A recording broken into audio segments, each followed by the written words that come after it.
ये फुर्सत नहीं करते हैं ज़्यादा कब्रों में अंदर जाने की। अक्सर देखो मेन रोड पे भी होता है, लेकिन ज़्यादातर तावीज़ात जो हमें मिलते हैं ना अक्सर लटके हुए होते हैं मेन रोड पे बिल्कुल मेन रोड पे लगाते हैं। जिस कब्रिस्तान पूरे कराची के कब्रिस्तान में हम जाते हैं तकरीबन जो गुजरने का रास्ता होता है वो आस पास ज़्यादा तावीज़ात होते हैं। बिल्कुल क्या ख्याल है इसका भाई? बहुत ज़्यादा हमारे को बिल्कुल तकरीबन रोड के साथ ही होते हैं। अब वो देखो वहाँ भी नज़र आया, वहाँ भी आपको दिखा चले सामने टीम को कुछ नज़र आया, ये हमारी टीम लगी हुई है देखें तलाश करने में। कहाँ पर है तावीज़? ये सामने ये लगा हुआ है ऊपर,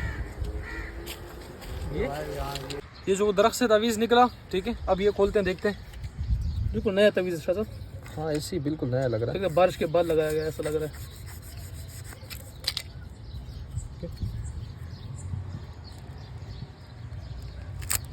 ये देखिए नहीं गीला है, गीला है, मतलब बारिश गीला से है, पहले लगाया गया। हाँ। लेकिन देखिए इसकी लिकाई मीठी भी नहीं है, तो इसको खोलना और उसको पानी में डालना ज़रूरी होता है।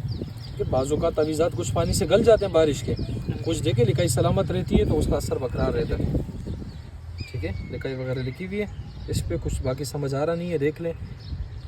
माशाल्लाह देखने वालों में अक्सर इतने तेज़ होते हैं कि वो इसको भी देखते हैं और हमें जो सामने नज़र नाम नहीं आ रहा होता वो नाम निकाल के दिखा देते हैं हमें। चलें इनको पानी में डालते ख़त्म करते हैं सारे तावीज़ात आज निकले थे, आगे चलते हैं।